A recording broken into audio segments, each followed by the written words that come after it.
कहानी की शुरुआत में हम देखते हैं एक घायल अमेरिकन सोल्जर को, जिसे कुछ वियतनामीज योद्धा बहुत बुरी तरह से टॉर्चर कर रहे होते हैं। उसे रस्सी से बांधकर कई किलोमीटर तक घसीटा जाता है और फिर जहरीली चींटी के छत्ते के साथ उल्टा टांग दिया जाता है। चींटियों के काटने से उसके शरीर का सारा पानी जैसे सूख जाता है। वो वियतनामीज योद्धा उसे डराते हैं, धमकी देते हैं और यहाँ तक कि उसके ऊपर टारगेट प्रैक्टिस करते हैं। और जब उनका मन भर जाता है तब उसके हाथ पैर बांधकर उसे बाकी कैदियों के बीच फेंक देते हैं, जहाँ उसे पूरी रात गंदगी और कचरे के बीच पड़ा रहना पड़ता है। वो जगह शायद किसी जानवर के रहने लायक भी नहीं थी, लेकिन आखिर ये वियतनामीज योद्धा उस अमेरिकन सोल्जर के साथ इतना अमानवीय बर्ताव क्यों कर रहे थे? साल था 1955। उस समय अमेरिका और वियतनाम के बीच भयंकर युद्ध चल रहा था। अमेरिका उन जगहों और देशों पर बम गिरा रहा था जो वियतनाम को मदद कर रहे थे। बदकिस्मती से लाओस भी उन्हीं देशों में से एक था। अमेरिका इतना ज्यादा बमबारी कर रहा था कि पूरा लाओस एक जिंदा लैंडमाइन जैसा बन गया था। डैंगलर नाम का ये अमेरिकन पायलट भी उन्हीं में से एक था, जिसे यहाँ बम गिराने का ऑर्डर दिया गया था। चूंकि ये उसका पहला मिशन था, इसलिए उसने गलती से काफी नीचे से हमला कर दिया, जिसके कारण दुश्मन की गोलियों ने उसके प्लेन का पंख उड़ा दिया और वो सीधे दुश्मनों के इलाके में जा गिरा। सौभाग्य से वो उस हादसे में जान से बच जाता है, लेकिन वियतनामीज आतंकवादी उसे तलाशना शुरू कर देते हैं। डैंगलर किसी तरह अपनी जान बचाकर जंगल के अंदर से मदद के लिए सिग्नल भेजता है, मगर इतनी घनी जंगल में उसे ढूंढ पाना मानो भूसे के ढेर में सुई ढूंढने जैसा था। उसे जंगल में सरवाइव करने की ट्रेनिंग तो दी गई थी, लेकिन ये कभी नहीं सिखाया गया था कि जब 12 वियतनामीज दुश्मन एक साथ उसके सिर पर AK-47 तान कर खड़े होंगे तब वो क्या करेगा। जल्दी ही स्थानीय वियतनामीज योद्धा उसे ढूंढ लेते हैं और पकड़कर उसी पर बेरहमी शुरू कर देते हैं। वो उसकी गर्दन में रस्सी बांधकर पूरे गांव में घसीटते हुए ले जाते हैं। ट्रेनिंग में उसे सिखाया गया था कि अगर कभी पकड़े जाओ तो हमेशा मुस्कुराते रहना और अच्छे से बात करना, इसलिए डैंगलर वही कर रहा था। लेकिन जल्द ही उसे समझ आ गया कि यहाँ उसकी ट्रेनिंग का कोई भी हिस्सा काम नहीं आने वाला। वियतनामीज लड़ाके डैंगलर पर जुल्म और टॉर्चर शुरू कर देते हैं। वो उसके कान के बिल्कुल पास गोली चलाते, जिसकी तेज आवाज से कुछ देर तक उसे कुछ सुनाई तक नहीं देता था, और यहीं से उसके जीवन का एक नया और डरावना अध्याय शुरू होता है। अगले दिन सुबह उसे बेरहमी से घसीटकर एक ट्रक में डाला जाता है और वो ट्रक उसे लाओस एम्बेसी के गवर्नर के पास ले जाता है। गवर्नर उसे एक कागज पकड़ाते हुए कहता है, इस पर साइन कर दो, हम तुम्हें 2 हफ्ते में छोड़ देंगे। लेकिन डैंगलर साफ मना कर देता है साइन करने से, क्योंकि ये सारे कागजात सरकारी पेपर्स थे, जिन पर साइन करके उसे ये मानना पड़ता कि वो अमेरिका के आदेश पर यहाँ बम गिरा रहा था और यहाँ जिन लोगों की मौत हो रही है उसकी जिम्मेदारी अमेरिका की है। डैंगलर कहता है कि उसने कभी किसी मासूम इंसान की जान नहीं ली, उसे सिर्फ आतंकवादियों के कैंप पर हमला करने का आदेश मिला था, इसलिए वो इन कागजों पर साइन नहीं करेगा। ये सुनकर गवर्नर कहता है, तो फिर तुम खुद ही अपने लिए जहन्नुम चुन रहे हो। अब खुद भगवान भी तुम्हें यहाँ से नहीं निकाल पाएंगे, कम से कम जब तक मैं जिंदा हूँ बिल्कुल नहीं। अब समझोगे मौत की पीड़ा क्या होती है और टॉर्चर किसे कहते हैं। इसके बाद डैंगलर पर फिर से भयानक अत्याचार शुरू होता है। उसे रोजाना दर्द में रखा जाता और उसे सोने नहीं दिया जाता। जैसे ही थका हुआ शरीर थोड़ा सा झपकी लेता, वो लोग उसे उठा देते और एक पतली पाइप के पानी में सिर डुबो कर रखते। ये यातना दिन पर दिन चलती रहती और हर गुजरते दिन के साथ और भी बढ़ती जाती।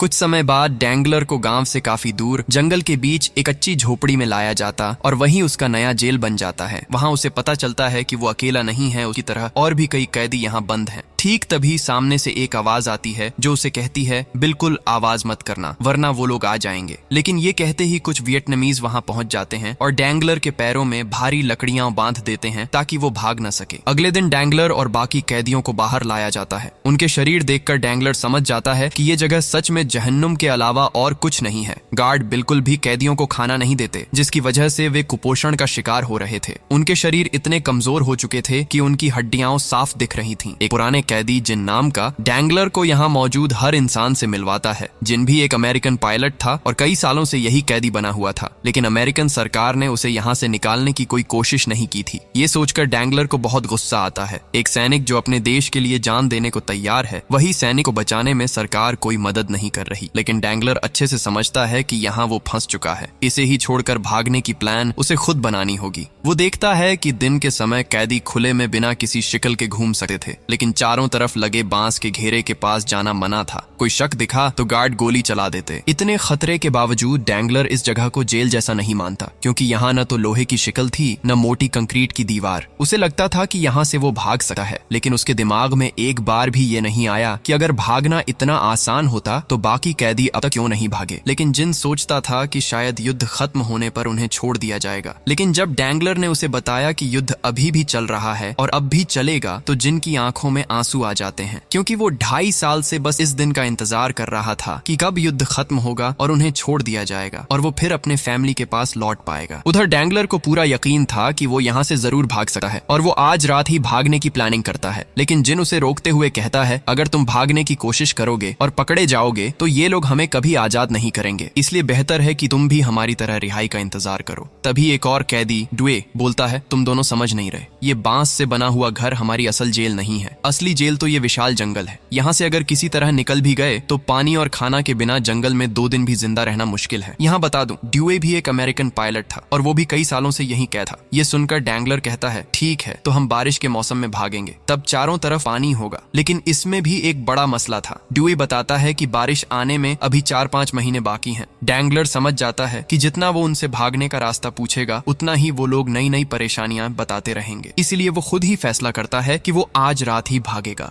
ड्यूई उसे आखिरी बार चेतावनी देता है, जंगल से बचकर निकल भी गए तो यहाँ से बाहर कैसे जाओगे? दिन में 6 गार्ड हथियार लेकर चौकसी करते हैं। डैंगलर जवाब देता है, इसलिए तो मैं रात में भागने की सोच रहा हूँ। ये सुनकर सारे कैदी उसकी ओर हैरानी से देखने लगते हैं, क्योंकि उसे ये पता ही नहीं था कि रात में कैदियों के साथ क्या होता है। रात होते ही गार्ड कैदियों के हाथ पांव बांधकर उन्हें सुला देते थे ताकि वे हिल डुल न सकें, और उधर डैंगलर तो रात में ही भागने का प्लान बना रहा था। डैंगलर फिर कैदियों से एक कील मांगने लगा है। उसके दिमाग में कोई न कोई प्लान घूम रहा था। ड्यूए कहता है, यहाँ बांस के अलावा तुम्हें कुछ नहीं मिलेगा, कील मिलना तो लगभग नामुमकिन है। तभी एक कैदी बताता है कि उसे पता है कील कहाँ है। वो कहता है कि कल सुबह दिखाएगा। अगली सुबह वो डैंगलर को दूर एक छोटी सी ऊंचाई पर खड़े एक गार्ड की ओर इशारा करता है। ठीक उसके सिर के बाजू में एक कील लगी हुई थी। जिन उसे समझाता है, प्लीज ऐसा कुछ मत करना जिससे हम सबकी जान खतरे में पड़ जाए। लेकिन डैंगलर के दिमाग में बस एक ही बात चल रही थी, किसी भी कीमत पर यहाँ से निकलना ही होगा। वो एक प्लान बनाता है। उसके इशारे पर कैदी अजीब अजीब हरकतें करने लगते हैं ताकि गार्डों का ध्यान उसी तरफ लगा रहे। यह देखकर गार्ड बंदूकें उठाकर उनकी तरफ बढ़ जाते हैं। मौका देखते ही डैंगलर धीरे से उस छोटे गार्ड की तरफ जाता है और टूथपेस्ट लेने का बहाना करके चालाकी से वह कील निकालकर अपनी जेब में छुपा लेता है। फिर गार्डों की नजर से बचकर वो उस कील को घिसकर एक पतला नुकीला हथियार बना लेता है। रात में जब सारे गार्ड सो जाते हैं तो वह मुंह से कील निकालता है और कुछ ही सेकंड में अपने हाथ खोल लेता है। ये देखकर बाकी कैदी दंग रह जाते हैं, जैसे उसने कोई जादू दिखा दिया हो। वो पूछते हैं, तुमने ये कैसे किया?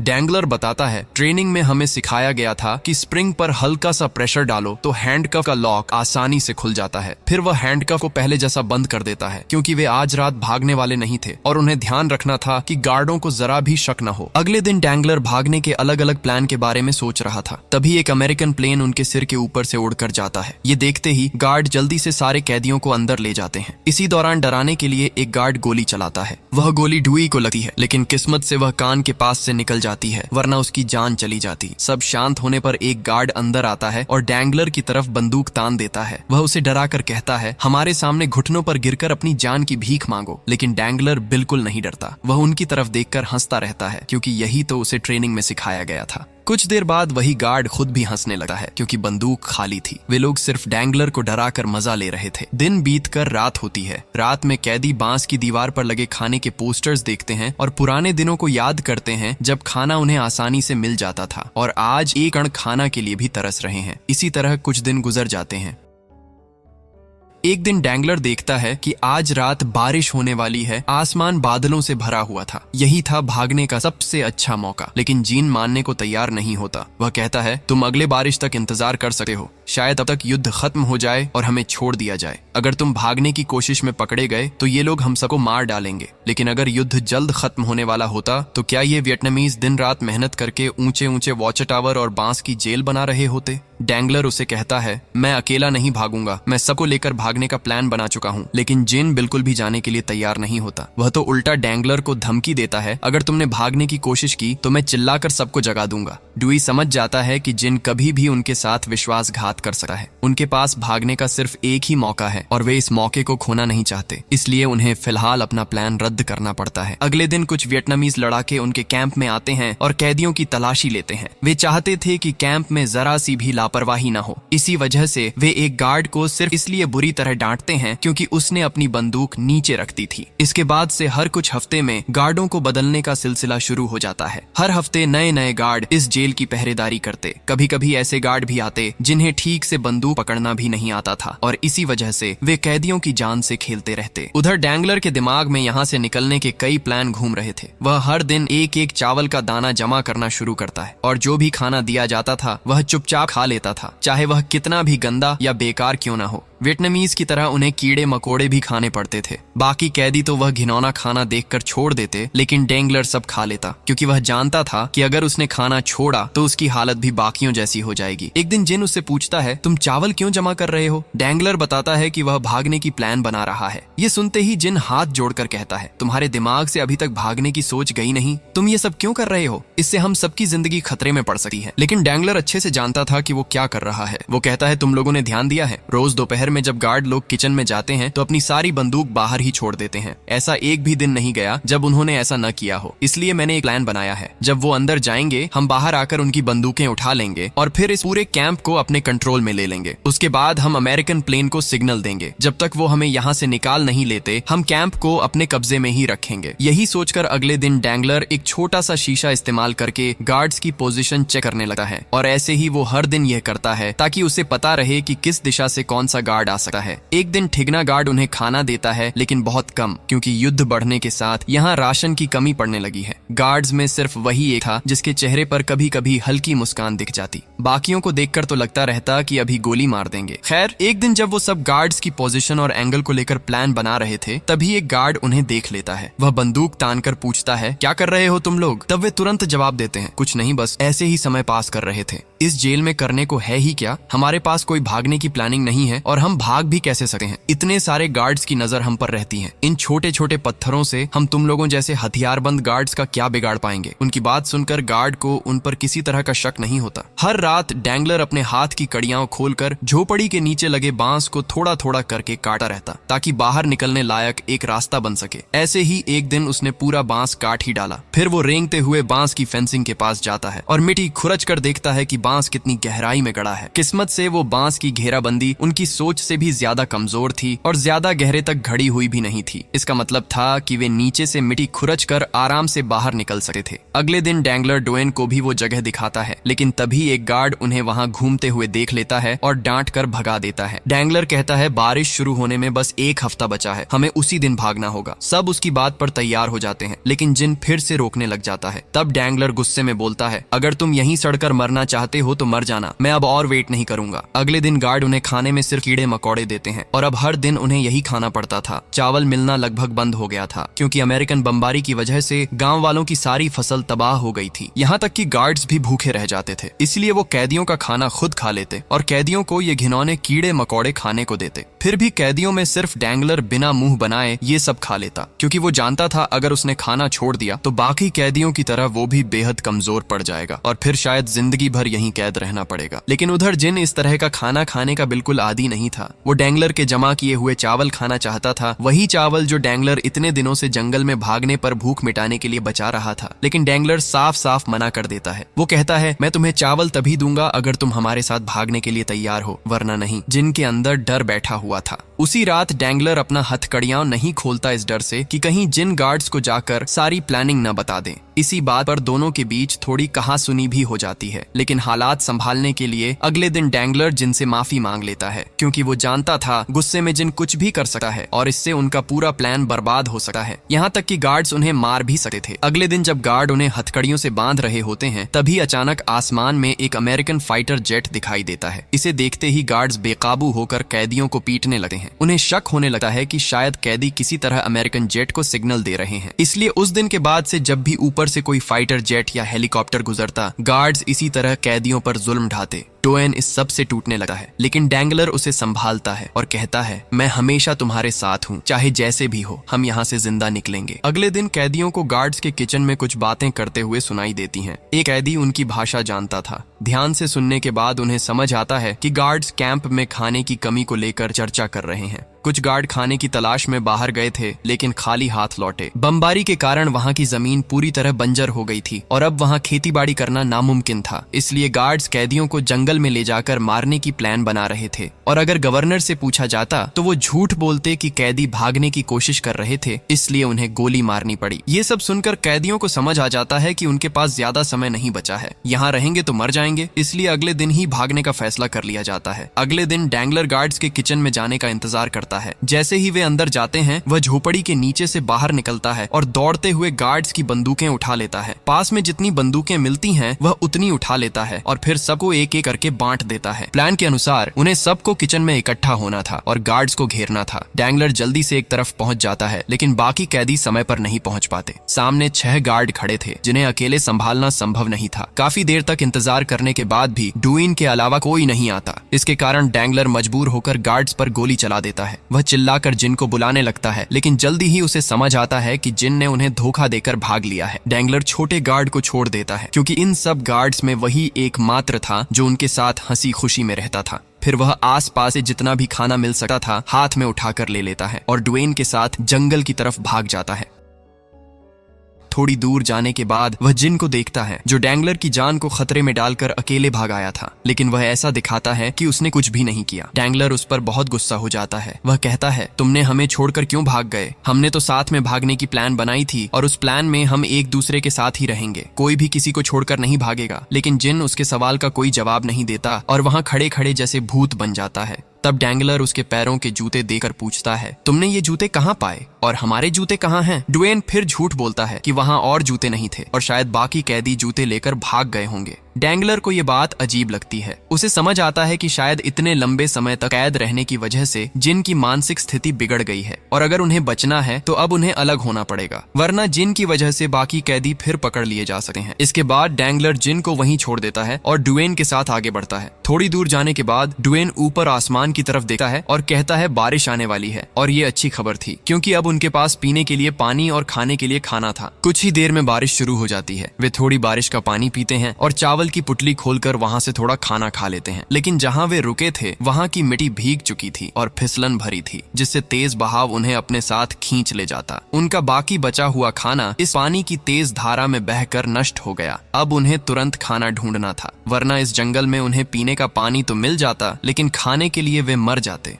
थोड़ी ही दूरी तय करने के बाद वे एक नदी देखते हैं। यही नदी उन्हें थाईलैंड तक ले जाएगी, लेकिन इसके लिए उन्हें नदी पार करनी होगी। इसके लिए उन्होंने बांस से एक राफ्ट बनाया और धीरे धीरे नदी में तैरते हुए आगे बढ़ना शुरू किया। लेकिन जल्द ही उन्हें समझ आता है कि नदी एक गहरे जलप्रपात की ओर जा रही है। उस तेज बहाव में वे सीधे नीचे गिर जाते, लेकिन इसके पहले ही वे किनारे पहुंच जाते हैं। उनका राफ्ट अब और काम का नहीं रहा और उनके शरीर में इतनी ताकत भी नहीं बची थी कि नया राफ्ट बनाया जा सके। तब डैंगलर को एक अजीब सा एहसास होता है। वह अपनी शर्ट खोलता है और देखता है कि उसके शरीर पर झुंड झुंड कीड़े चिपक गए हैं। वह उन्हें एक एक करके हटाने लगता है। इतनी भूख के कारण उसे कुछ पल के लिए लगा कि इन्हें खा भी लिया जा सकता है, लेकिन उसने अपना मन बदल लिया। उनका शरीर कमजोर और थकान से भर चुका था। दोनों टूटते जा रहे थे, इसलिए वे पत्तों से अपने शरीर को ढककर सो जाते हैं। अत्यधिक थकान में रात वहीं काट देते हैं। अगली सुबह डैंगलर एक व्यक्ति को नदी में मछली पकड़ते हुए देखता है। उन्हें लगता है कि शायद उससे खाना मिल सकता है, इसलिए वे उस व्यक्ति का पीछा करने लगते हैं।